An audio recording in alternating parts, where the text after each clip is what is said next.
আসসালামু আলাইকুম বন্ধুরা, আশা করি আপনারা সকলে ভালো আছেন। আজকে আপনাদেরকে নিয়ে যাচ্ছি বাংলাদেশের অর্থাৎ আমাদের দক্ষিণ এশিয়ার সবচেয়ে পুরাতন ঐতিহ্যবাহী আম গাছে। তো শেষ পর্যন্ত থাকেন, সেই আম গাছটি সম্পর্কে আজকে সম্পূর্ণ ইনফরমেশন দেওয়ার চেষ্টা করব। তো এই যে আম গাছটি রয়েছে, যেটি মূলত সূর্যপুরী আম গাছ, এই আম গাছটি আমরা যেটা দেখতে পাচ্ছি এটি মূলত অবস্থান হলো আমাদের বাংলাদেশের ঠাকুরগাঁ জেলার বাইলাডাঙ্গি উপজেলার হরিমারি সীমান্তে মন্ডুমালা গ্রামে। এটির মূলত বাংলাদেশের অতি প্রাচীন একটি আম গাছ হিসাবে মনে করা হয়। শুধু বাংলাদেশে নয়, এটি এশিয়া মহাদেশের সবচেয়ে প্রাচীন আম গাছ হিসাবে মনে করা হয় এবং ধরা হয়, কারণ এর বয়স প্রায় 200 বছরের অধিক। এই আম গাছটি মূলত সূর্যপুরী জাতের, অর্থাৎ এই আম গাছে আমরা সূর্যপুরী জাতের বিভিন্ন ধরনের আম পাই, যা ঠাকুরগাঁর মানুষের কাছে বিশেষভাবে জনপ্রিয়। এই গাছটি প্রায় 2 বিঘারও বেশি, যদিও স্থানীয় যারা আছে তারা অনেকে বলে যে এটা 3 বিঘা এলাকা জুড়ে বিস্তৃত। এর উচ্চতা আনুমানিক 80 থেকে 90 ফুট এবং এর পরিধি প্রায় 35 ফুট। এই গাছটি 3 দিক দিয়ে মূলত 19টি মোটা মোটা ডালপালা বেড়ে উঠেছে। আমরা যদি এই গাছটিতে লক্ষ্য করি, আমরা ভিডিওতে দেখতে পাবো এই গাছটি অসংখ্য ডালপালা নিয়ে বিস্তৃত। এখানে প্রায় 19টি মতো মোটা ডালপালা আমরা কিন্তু এই গাছের মধ্যে লক্ষ্য করতে পারবো। এছাড়া এই গাছটি মূলত স্থানীয়দের মতে এই আম গাছের বয়স 200 বছরের অধিক মনে করা হয়। যদিও এটা 200 বছর ধরা হয়, কিন্তু অনেকে বলে যে এর বয়স আরও বেশি হবে, কারণ এটা কখন থেকে হয়েছে, কখন থেকে শুরু, এটা অনেকে ঠিকভাবে বলতে পারে না। তাই একটা অনুমান করা হয়েছে যে এই গাছটার বয়স 200 বছরের মতো হবে। এবং এখানকার যে আমগুলো হয়, আম গাছে দেখতে পাচ্ছেন মোল ধরেছে আমগুলো আম গাছটার মধ্যে। তো এগুলো থেকে যে আমটা হয়, এই আমের ওজন প্রায় 200 গ্রাম থেকে 250 গ্রামের মতো হয়ে থাকে। এবং এই যে আমগুলো যেগুলো হয়, এগুলো হয় অনেক সুস্বাদু এবং সুমিষ্টির অধিকারী। তো এই যে আম গাছটি ছিল, এই গাছটি মূলত দক্ষিণ এশিয়ার, আমাদের এশিয়া মহাদেশের বিশেষ করে দক্ষিণ এশিয়ার সবচেয়ে বৃহত্তম আম গাছ হিসাবে পরিচিতি পেয়েছে। এবং এই গাছটি মূলত ঠাকুরগাঁ জেলার একটি ঐতিহ্য হিসাবে মনে করা হয় এবং ধরা হয়, কারণ এই গাছটির কারণে ঠাকুরগাঁ জেলার নাম সকল মানুষের কাছে পরিচিত হয়েছে। এবং এই গাছটি আমাদের বাংলাদেশের পর্যটন শিল্পে অনেকটা গুরুত্বপূর্ণ কিন্তু ভূমিকা রাখছে, কারণ এই গাছটি দেখার জন্য অনেক দূর দূরান্ত থেকে অনেক পর্যটক এই গাছের মধ্যে দেখার জন্য অনেকে আসে, কারণ এই গাছটি যেহেতু অনেক প্রাচীন এবং দক্ষিণ এশিয়ার পুরাতন একটি গাছ, সূর্যপুরী আম গাছ, যার কারণে অনেক দূর দূরান্ত থেকে বাংলাদেশের বিভিন্ন প্রান্ত থেকে মানুষজন এখানে আসে এই গাছটি দেখার জন্য। গাছটিকে ঘিরে মানুষের আগ্রহের জন্য গাছটির চারপাশে টিনের বেড়া দেওয়া হয়েছে।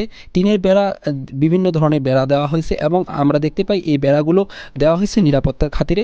এবং এখানে অনেকগুলো মানুষ নিয়মিত কাজ করে গাছটি পরিচর্যা করার জন্য এবং রক্ষণাবেক্ষণ করার জন্য, যাতে গাছটিতে বিভিন্ন কোনো ক্ষতি না হয় বা মানুষজন এই গাছটি যাতে কোনো ক্ষতি করতে না পারে, বিভিন্ন ধরনের যারা পর্যটক আছে। এছাড়া গাছটিতে যাতে বিভিন্ন ধরনের কোনো রোগ বালাইয়ের উপদ্রব না হয়, সেজন্য এখানে অনেকগুলো মানুষ নিয়মিত কাজ করে যাচ্ছে। এই বাইলাডাঙ্গির যে সূর্যপুরী আম গাছ, এর কাজ থেকে আমরা দেখতে চাইলে, যদি আমরা এই গাছটা যদি দেখতে যেতে চাই, তাহলে আমাদের জনপ্রতি এখানে ভাড়া 20 থেকে 30 টাকা হবে। তবে ঈদের সময় বা বিভিন্ন ধরনের মৌসুমের সময় যে সময় হয়, সে সময় এই ভাড়া একটু মানে ভিতরে ঢোকার যে টিকিট, সেটার মূল্য একটু প্রাইসটা বেড়ে যায়। তবে এমনি নর্মালি এখানে যে কোনো সময় গেলে আপনি সেখানে ঢুকতে পারবেন। এবং যে কোনো সময় গেলে যে নর্মাল যে প্রাইস 20 থেকে 30 টাকা, এটাই মূলত এখানে নেওয়া হয়। এই সূর্যপুরী যে আম গাছ, এই গাছটি মূলত সঠিক ইতিহাস কারো কিন্তু জানা নাই। তবে স্থানীয়দের মতে এই গাছটি অনেকে মনে করেন, যেটা আপনাদের প্রথমে বলছি, এটার বয়স প্রায় 200 বছর। এই গাছটি ঠাকুরগাঁ মানুষের কাছে একটি ঐতিহাসিক এবং সাংস্কৃতিক প্রতীক। যেহেতু এটা অনেক প্রাচীন, সেজন্য মানুষদের কাছে এটা ইতিহাসের বা ঐতিহাসিক একটা প্রতীক হিসাবে চিহ্নিত হয়েছে। এবং এই গাছটি দেখার জন্য দূর দূরান্ত থেকে অনেক পর্যটক আসে। গাছটির চারপাশে একটি পর্যটন কেন্দ্র গড়ে তোলা হয়েছে, যেখানে দর্শনার্থীদের জন্য বিভিন্ন সুযোগ সুবিধা মূলত দেওয়া হয়। এবং এই গাছটি আমাদের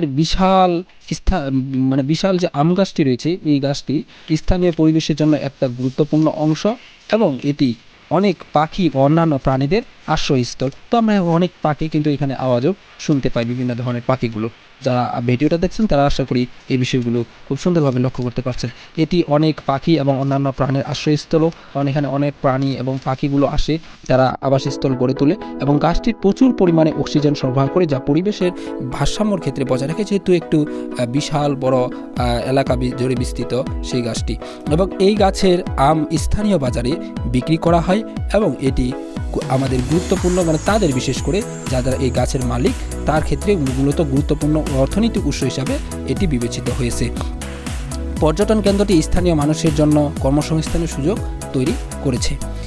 এই গাছটি বর্তমানে মূলত বয়সের ভারে অনেক, যেহেতু বয়স হয়ে গেছে, এজন্য এই গাছটি বয়সের ভারে অনেক দুর্বল হয়ে পড়েছে এবং গাছটি রক্ষা করার জন্য স্থানীয় প্রশাসন ও জনগণ বিভিন্ন উদ্যোগ নিচ্ছে। যারা গাছটি চারপাশে বেড়া দেওয়া হয়েছে যাতে দর্শনীয়রা গাছের ক্ষতি করতে না পারে এবং গাছটি নিয়মিত মূলত পরিচর্যা করা হয়। এই গাছটি যদি আমরা দেখতে যেতে চাই তাহলে আমাদের ঠাকুরগাঁও শহর থেকে প্রথমে আমাদের বাইলাডাঙ্গি, মানে ঠাকুরগাঁও জেলা শহর থেকে বাইলাডাঙ্গি উপজেলা শহরে আসতে হবে। সেখানে অসংখ্য গাড়ি পাওয়া যায়, যে কোনো গাড়ি ধরে আসা যায় এবং এরপর বাইলাডাঙ্গি থেকে সরাসরি হরিণমারি সেই জায়গায় আমাদের গাড়ি পাবো। সেখান থেকে গিয়ে সেখানে হরিণমারি থেকে শুধু 5 মিনিটে হাঁটার পথ হাঁটলেই আমরা সেই গাছটি পেয়ে যাব। তো এই ছিল মূলত আমাদের হরিণমারি গাছ সম্পর্কে পুরোপুরি ইনফরমেশন। আশা করি আপনাদের সমস্ত ইনফরমেশনগুলো কাজে আসবে। এগুলো যদি আপনারা ভালোভাবে বুঝে থাকেন তাহলে আপনাদের এই গাছ সম্পর্কে, হরিণমারি যে গাছটি রয়েছে, অর্থাৎ আমাদের এশিয়া মহাদেশের সবচেয়ে পুরাতন যে আম গাছটি রয়েছে দক্ষিণ এশিয়ার, সেটি সম্পর্কে সবগুলো ইনফরমেশন অবগত হওয়া সম্ভব। তো শেষ পর্যন্ত ভিডিওটা দেখতে থাকেন, আশা করি ভিডিওটা অনেকটা হেল্পফুল হবে।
Sitting back against the door, I can hear your laugh resonate behind that door.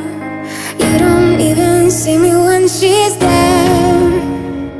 I could disappear, you wouldn't even care. Why does it hurt me like that? I don't even know how I could have fallen for you. 'Cause you never treat me right, and yet you made it somehow. You got me, I'm addicted to you.